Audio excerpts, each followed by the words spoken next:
আসসালামু আলাইকুম।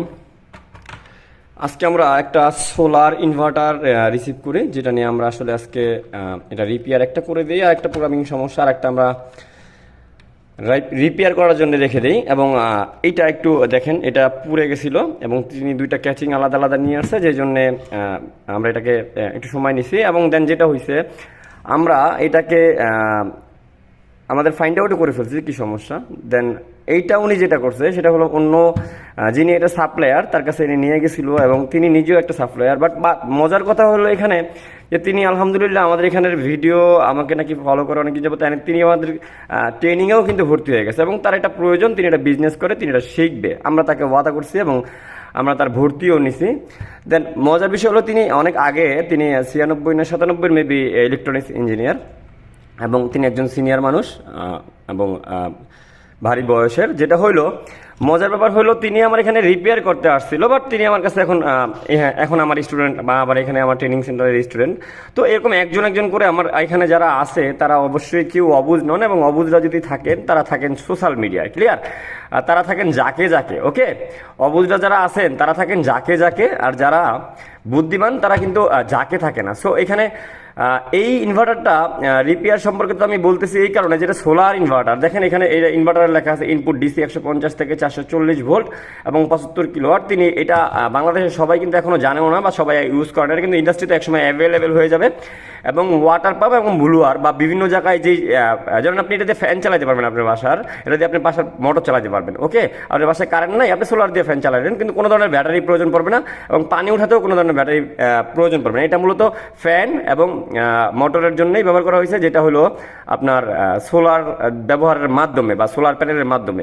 সো এটা ওয়াটার আর বাতাসের জন্য একটা খুবই কার্যকরী জিনিস, যেটা আসলে অন্যান্য দেশে খুবই পপুলার এবং খুবই অ্যাভেলেবেল। বাট আমাদের দেশে নতুন আমি দেখলাম, এবং অনেক আগেও আমার সাথে এটা নিয়ে অনেকবার কাজ করা হয়েছে, বলে অনলাইনে ইন্ডিয়াতে কাজ করা হয়েছে। বাট এইটা আমরা রিপেয়ার করবো, এটাতে দেখবো এখানে একটু গল্পটা বড় হচ্ছে বা কাজটা বড় হচ্ছে, এই জন্য এটা কিন্তু এখানে আমরা এক্সপিএম নামে একটা আইজিবিটি টাইপ পাইছিলাম, এবং এটা আমরা খুলে ফেলছি। আমরা কালকে এটা আবার ইনস্টল করব, আর এটা আমরা চেঞ্জ করব এবং এটা কাজ করে দিব। ইনভার্টার রিপেয়ার যারা করেন তারা এটা করতে পারেন, বাট এটার ভিতরে প্যারামিটার কিন্তু আলাদা। আমি ওয়াদা করছি এটা আপনাদেরকে আমি শিখিয়ে দেবো ইজিলি, কারণ যেহেতু নতুন কাজ, আর আমি নতুন কাজের সাথে খুবই পছন্দ বোধ করি কাজ করতে। বাট এই ভিডিওতে আমার কিছু কথা আছে, যারা আমাকে পছন্দ করেন একটা সত্য কথা বলবেন আপনারা সবাই। তারা কি আমার চরিত্র দেখতেছেন, না আমার বিজনেস সম্পর্কে জানেন, বা আমার কি বলে আমার সাথে আপনারা চলাফেরা করছেন, এরকমটা কেউ এরকম, বা আমার যেই বেড়ে ওঠা এইসব সম্পর্কে সবাই তো জানেন না, তাই না?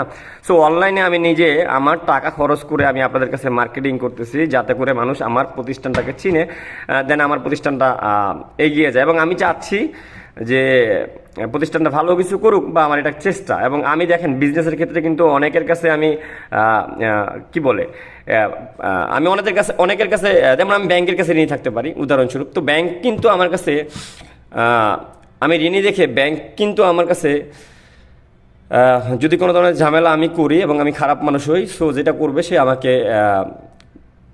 আমাকে নিয়ম মাফিক যেই ধরনের পদক্ষেপ নেওয়া দরকার সে নিবে। এবং এক্ষেত্রে যেটা হবে, আমার সব ধরনের কাস্টমারকে কিন্তু আমি সন্তুষ্ট করতে পারবো না। এবং এই যে রিপেয়ারিং একটা প্রবলেম বা রিপেয়ারিংয়ের যে একটা কাজ, এটাতে তো আরও বেশি রিস্কি। হ্যাঁ, এটাতে আরও বেশি রিস্কি। এটাতে এমন হয় যে মনে করেন যে ঘুমন্ত একটা ব্যক্তি ডাক দিয়ে উঠাতে হবে, এটা আমার সাথে কন্ট্যাক্ট করা হয় যে এই দেখেন এই লোকটা ঘুমিয়ে আছে, এনাকে ডাক দিয়ে উঠাইতে হবে, কত টাকা নেবেন? ধরেন আমি 10,000 টাকা সার্ভিস ফি বললাম তাকে।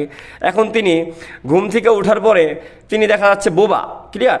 তিনি দেখা যাচ্ছে বোবা, তিনি এখন এতক্ষণ ঘুম থেকেই উঠতেছিল না, সো তিনি দেখা যাচ্ছে বোবা। তো বোবা যদি হয় তো তিনি আবার কথা বলতে হবে। এখন যিনি আমাকে ডাক দিতে বলছেন তিনি যদি আমাকে বলে যে এই লোক তো কথা বলে না, তো কথা না বললে যেটা হয় ওটা তো আমার দায়িত্ব না, দেন না? আমাকে তো এইভাবে আসলে বলা হয়নি প্রথমে যে আপনি এই মানুষটাকে ঘুম থেকে উঠাবেন এবং তিনি জানি মানুষের মতো আমার সাথে কথা বলতে পারে, বা আমার সাথে সে কি বলে কমিউনিকেট করে, এবং আমি চাচ্ছি তার সাথে কথা বলতে, তাকে ডাক দিয়ে উঠান। তাইলে আমি কিন্তু ওই সময়তে ওই ডিলটাই করতাম তার সাথে, ঠিক আছে? আমি দুইটা কাজ বের করতাম, যে ওনাকে জাগাইতে হবে, ওনাকে ঘুম থেকে উঠাইতে হবে, দেন আমাকে তার সাথে কথা বলতে হবে।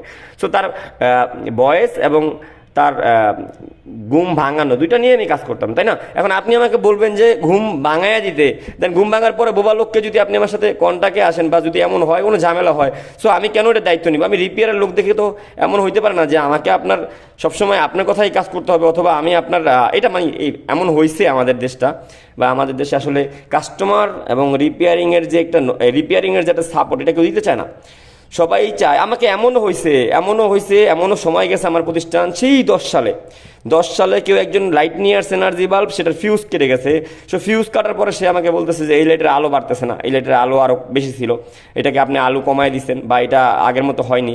সো এখানে আসলে কাস্টমারের সাথে আমার ঝগড়া করা ছাড়া কিছু মানে কিছুই করার থাকে না, বা কাস্টমারকে আমার ওইভাবে আসলে সার্ভিস তাকে সন্তুষ্ট করা পসিবল হয় না।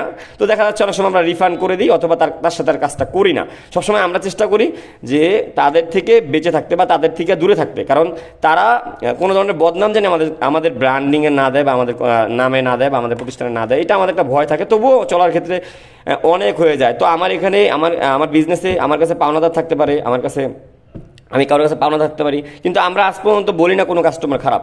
কিন্তু আপনি কি মনে করেন, আপনি একজন কাস্টমার অথবা আপনি একজন সার্ভিসের লোক হিসাবে আপনি একটু বলেন যে আপনি আজ পর্যন্ত কাউকে ঠকাননি, অথবা আপনাকে কেউ আজ পর্যন্ত ঠকায়নি? আপনি কি জানেন সকাল থেকে বিকাল পর্যন্ত আপনাকে কেউ না কেউ ঠকাচ্ছে, দেন আপনিও চেষ্টা করতেছেন সকাল থেকে বিকাল পর্যন্ত কাউকে না কাউকে ঠকাতে। এইটা হলো দুনিয়া। ওকে, সো এখানে আপনি যে যাকে ঠকাইতে পারতেছে সে এখানে ভালো, সমাজের সম্মানী। তো এখানে আমরা আসলে কিভাবে ঠকাচ্ছি মানুষকে আমি জানি না। আপনারা শিক্ষিত মানুষ, প্রকৌশলী, আপনাদেরকে এই জ্ঞানটা আসলে কারা দিবে? এই আপনাকে যে ঠকানো হচ্ছে সেটা আপনি যদি ফিজিক্যালি বুঝতে না পারেন, বা আপনাকে কেউ ঠকাচ্ছে, আপনি কাউকে ঠকাতে পারতেছেন না, এটা আপনার ব্যর্থতা। কিন্তু আপনি কিভাবে ভাবেন যে সকাল থেকে সন্ধ্যা পর্যন্ত আপনাকে কেউ ঠকায় না? আপনি এটা ভাবলে আপনি ভুল করবেন। আপনি এমন একটা মানুষ, আমি এমন একটা মানুষ যে আমি যদি কারো কাছে ঠকি, সে যদি আমার ক্ষমতার ঊর্ধ্বে থাকে, তাহলে যেটা করি স্রষ্টার কাছে বিচার দিই। আর যদি এমন হয় যে আমি তার সাথে পারবো বা সে আমার লেভেলের বা তিনি একটু দুর্বল, তাহলে যেটা করি আমি চাপ প্রয়োগ করি, তাই না? তাকে প্রেশার ক্রিয়েট করি, তার প্রতি জোর দেখাই। তাহলে দুইজনের ভিতরে খারাপ কে খারাপ? আপনিও খারাপ, আমিও খারাপ, কারণ আমরা দুজনেই দুর্বলের উপরে প্রেশার ক্রিয়েট করতেছি। আর যিনি উপরে আছে যিনি উপরে আছে ধনী, বা যিনি আমাকে ঠকাচ্ছে, আমি মুখ বুঝে উপরওয়ালার কাছে কমপ্লেন দিচ্ছি। কারণ কি? আমি তার সাথে পারতেছি না। যদি পারতাম তাকে গলা চেপে ধরতাম। তো এইটা হলো আমাদের রূপ। সো আমি এখানে কাউকে কেয়ার করতেছি না। আমার এইটা ট্রেনিংয়ের জন্য একটা পেজ। আমার কোনো স্টুডেন্ট যদি বলে আমি তাকে ট্রেনিংয়ে কোনো ধরনের ঠকাইছি, অথবা আমাকে যদি কেউ বলে যে আমি ট্রেনিংয়ে আমার এখান থেকে স্টুডেন্ট যিনি গেছে বের হয়েছে, তিনি আমার কাছ থেকে শিখতে পারেনি, আমার কাছে একটা গর্বের বিষয় হলো আমার এখানে যারা আসে তারা অলরেডি ট্রেনিং করা এবং সিনিয়র লোকজন, তারা যথেষ্ট বুদ্ধিমান, যথেষ্ট বুঝের। আমি তাদেরকে 3 মাসের জায়গায় অনেক সময় 4 মাসেও ঠিক শিখাইতে পারি, কারণ তারা অনেকে দেখা যাচ্ছে যে কাজটাকে ফিল্ডে আসার পরে অনেক বড় দেখতেছে। 90 মিনিটের খেলা গোল করা সহজ, বাট মাঠে নামার পরে গোল করতে কতটা কষ্টকর এটা প্লেয়ারই জানেন। 11 জনে মিলে একটা বলকে 90 মিনিটের ভিতরে একটা জালের ভিতরে ফালাইতে পারে না। সো এখানে আপনি এত সহজে আইসাই মার্কেটিং দেখে অথবা কারো প্রমোশন দেখে আপনি কাউকে ভালো খারাপ বলতে পারেন না। সো এখানে আপনারা যেটা করবেন, আমাকে অনেক সময় অনেকে মত দেন, আমি কারো কমেন্ট কিন্তু হাইড করি না, বাট কমেন্ট হাইড করার কিন্তু ক্ষমতা আমার আছে। সো আপনি যাকে ফ্রেশ মনে করতেছেন, তার যার একটা রূপ থাকবে না, এরকমটা কিন্তু হইতে পারে না। আমি বলি আমি বহুরূপী। ওকে, আমি আমার ওয়াইফের জন্য এক ধরনের রূপ, আমার মায়ের জন্য এক ধরনের রূপ, আমি আপনার জন্য এক ধরনের রূপ, আমার গ্রাহকের জন্য আমি এক ধরনের রূপ, আমার স্টুডেন্টের কাছে আমি আর এক ধরনের চরিত্র। মানুষ কখনো এক চরিত্রের হইতে পারে না। সো এইটা নিয়ে অনেক মুভিও আছে আগে পরে। আপনারা যদি নেটফ্লিক্স ব্যবহার করে থাকেন, দেখবেন অনেক মুভি আছে যেই সব মুভিতে এই ধরনের চরিত্র থাকে যে মানুষ কখনোই এক ধরনের হতে পারে না, মানুষের চরিত্র কখনোই একটা হইতে পারে না। আর মানুষ সবসময় তার মুখোশটাকে মানুষের কাছে প্রকাশ করে।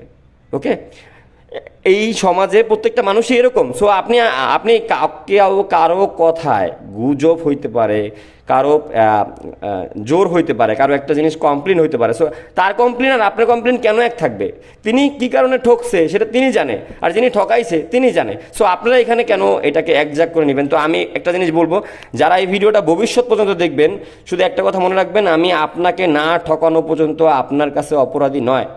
আর যদি আপনার কাছে আমি আপনাকে ঠকায়ও ফেলি, তবু উপরেওয়ালা আছে না, উপরে যে একজন আছে, ইনি জানে যে আপনাকে আমি ঠকাইছি কিনা। আমার হাতে হইতেই পারে আপনার ঠকা, বা আপনি কাউকে ঠকান নাই বা ঠকাইছেন, সেটা যে আপনার অজান্তে হইতে পারে না, বা আপনি ঠকাইতে বাধ্য হইতে পারেন না, বা আপনার নিজের ভালো থাকার জন্যে ঠকাইতে হইতে পারে, এরকম অনেক কি বলবো অনেক কিছু আছে। সো আমি একটা জিনিস বলবো যে আমি গত 20 বছর যাবৎ এই ডিপার্টমেন্টে আছি।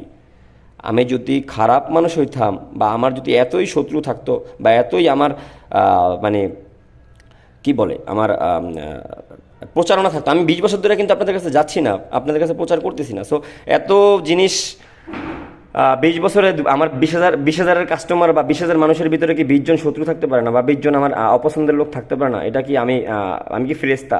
প্রত্যেকটা গ্রাহকই চায় যেন বিজনেসম্যান বা তার কোম্পানি বা তিনি যেখানে চাকরি করতেছে তার মালিক যেন ফেরেশতা হয়। কেন এটা আপনারা কেন ভাবেন যে ফেরেশতার মতো মালিক হইতে হবে, ফেরেশতার মতো দোকানদার হইতে হবে? বাট আপনি তো ফেরেশতা হননি এখনো। সো এখানে আমি কারো নাম কারো উদ্দেশ্য করে বলতে পারতেছি না, বাট আমার 5,000 সাবস্ক্রাইবার হোক, আমি এই সমাজ সম্পর্কে অনেক কিছু বলবো যে এই ডিপার্টমেন্টে আমি কত ধরনের লোককে চিনি যারা কোট টাই পরা, যারা অনেক বেশি সম্মানী মানুষ।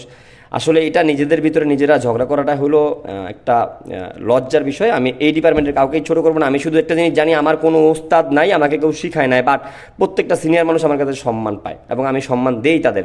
সেইটার জন্যই আমি এই জায়গায় আসি আজকে। হ্যাঁ, আমার কাছে পাওনাদার থাকতে পারে, আমি কারো কাছে পাওনাদার থাকতে পারি, আমাকে আজকেও একজন ঠকাইছে, আজকেও কোনো গ্রাহক আমাকে ঠকাইছে। সো এই ক্ষেত্রে তো আমি আপনার কাছে কমপ্লেন দেইনি, আমি কারো কাছে কমপ্লেন দিইনি, এটা দেই না কখনো। আমাদেরকে অনেকভাবে কাস্টমাররা ঠকায়, আমরা কখনোই কমপ্লেন দিই না। তো আমার এইটা কিন্তু টিউটোরিয়াল পেজ, আমার ইউটিউব চ্যানেল এইটা এবং আমার ফেসবুক পেজ এটা টিউটোরিয়াল। আপনাদেরকে কখনোই বলি না আমার কাছে কাজ নিয়ে আসেন, আপনারা অন্য জায়গায় দক্ষ লোক পাচ্ছেন না তাই আমার কাছে আসতেছেন, এইটা স্বীকার করতে পারেন।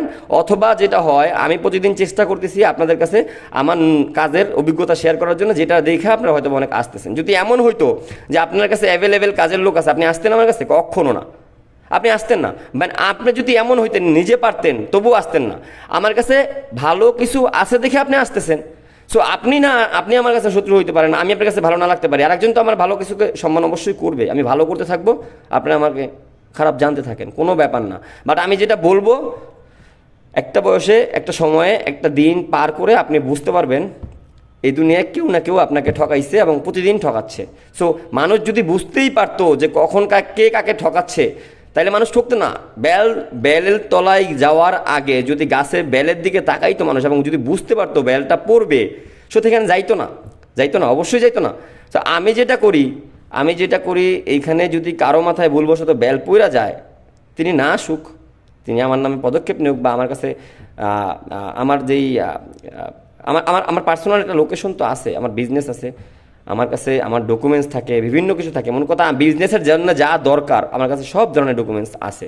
সো আমি এত কিছু তো এই মানে কি বলে মানুষের কমেন্টগুলো এরকম করে আসতে পারিনি এখানে। আপনি ওরা খবর নিয়ে দেখেন, যারা আমাকে কমেন্ট করতেছে তারা আমার পর্যায়ে নেই, ওকে, আমার পর্যায়ে নেই এবং তারা আমার মতো পরিশ্রম করে না।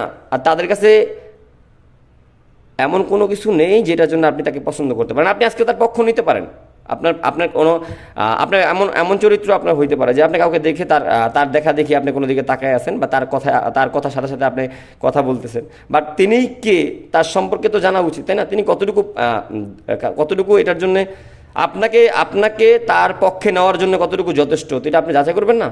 ওকে, দেখা হবে নেক্সট ভিডিওতে। আর এই কি বলে এটাকে আমরা এই ড্রাইভ নিয়ে কন্টিনিউ এখন থেকে ভিডিও আপলোড দিব এবং ড্রাইভ আমি আপনাদেরকে ট্রেনিংয়ের জন্য রেডি করে দিব, ঠিক আছে?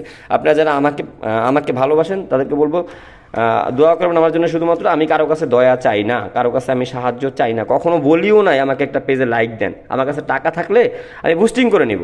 আমি জানি যে আমাকে পছন্দের মানুষ অবশ্যই আছে এবং আমার দিকে মানে আমাকে অপছন্দ করার মানুষও আছে। যেটা করতে হবে, আমাকে জাস্ট মানুষের সামনে গিয়ে তাদের সাথে চলতে হবে। আর এই ইন্টারনেট লাইনটা হলো চলাফেরা বলতে এইটাই বোঝায় যে আপনি তার সাথে কমিউনিকেট করতে পারবেন বা তার সামনে যেতে হবে। তিনি আপনার চরিত্র সম্পর্কে জানতে একটা সময় আপনাকে পছন্দ করতেই পারে। সো আমার কাছে ওই জ্ঞানটা আছে এবং আমি ফ্রিলি আমার টাকায় মার্কেটিং করে আপনার কাছে পৌঁছাবো। আমি তো লুকিয়ে ব্যবসা করতেছি না। সো আমার কাছে বিজনেসলি অনেকেই আসতে পারে। ট্রেনিংয়ে কোনো সমস্যা হচ্ছে কিনা, ট্রেনিংয়ে আমি সবার থেকে ভালো কিছু দিচ্ছি এবং সেই জন্য আজ পর্যন্ত কেউ আমার সাথে কোনো ধরনের কন্টেন্ট নিয়ে বা কোনো ধরনের কাজ নিয়ে কোনো চ্যালেঞ্জে আসতে পারবে না। লজ্জা হবে, লজ্জা। যদি আমি চ্যালেঞ্জ করি আমার 20 বছরের নিজ হাতের কাজের অভিজ্ঞতা আছে। ওকে, আল্লাহ হাফেজ। বেশি কিছু বলবো না, তাহলে বলবেন অনেক বেশি বাড়ায়া বলতেছি। বাড়ায়া বলার ক্ষমতা আমার আছে, বা আমার বাড়ায়া বলার মতো পরিশ্রম আমি করি, সেই জন্য আমার কাজের অহংকার থাকবে না? আমি এত কষ্ট করে কাজ করলাম, আমার কাছে কি আমার কাজের অহংকার থাকবে না? আপনি কি বলতে চান? অহংকার পতনের মূল। ওকে, আমি বলবো যেই ব্যক্তি কষ্ট করে ধনী হয়েছে, যেই ব্যক্তি পরিশ্রম করে কাজ শিখছে, তিনি অহংকার করবে না? আর আপনি তাকে এই অহংকার যদি নাই করতে পারে, তাহলে তো আপনিও শিখবেন না কাজ। সো কাজের এবং পরিশ্রমের অবশ্যই একটা অহংকার অথবা কি একটা তার ভিতরে একটা থাকবেই ফিল, যেটা আপনি অপছন্দ করতেই পারেন, বাট যেটা হবে, আপনি কাজ পরিশ্রম দিয়ে যখন আপনিও করবেন, তখন আপনি তার পক্ষেই থাকবেন। ওকে, সো ভালো থাকবেন সবাই, দেখা হবে নেক্সট ভিডিওতে। আল্লাহ হাফেজ।